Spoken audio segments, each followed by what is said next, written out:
వేరే లెవెల్ అసలు అసలు ఎక్స్పెక్ట్ చేయలేం.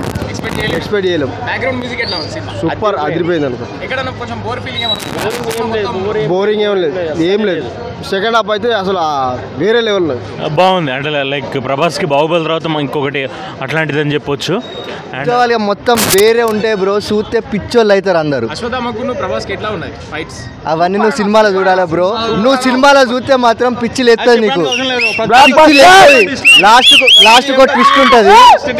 లాస్ట్ కో ట్విస్ట్ ఉంటుంది, మైండ్ పోతుంది అసలు చెప్తానా కదా. సెకండ్ హాఫ్ క్లైమాక్స్ ఘోరమైన ట్విస్ట్ ఉంటుంది, పిచ్చిలు ఎత్తది పో చెప్తానా కదా. సెకండ్ హాఫ్ అయితే ఒక రేంజ్ లో ఉంది. నాగేశ్వరం చితగ్గొడేయాడు. ఇది సినిమా అంటే హాలీవుడ్ రేంజ్, దాని అమ్మ మొగుళ్ళ ఉంది సినిమా. ప్రభాస్ బాహుబలి తర్వాత ఇది భారీ హిట్ అనుకోవచ్చు. హిట్ బ్లాక్ బస్టర్ బొమ్మ చంపేసిండు. హాలీవుడ్ దాని అమ్మ మొగుడు. 2000 కోట్లు పక్కన 3000 crores 3000 కోట్ల పక్కా బొమ్మ బ్లాక్ బస్టర్.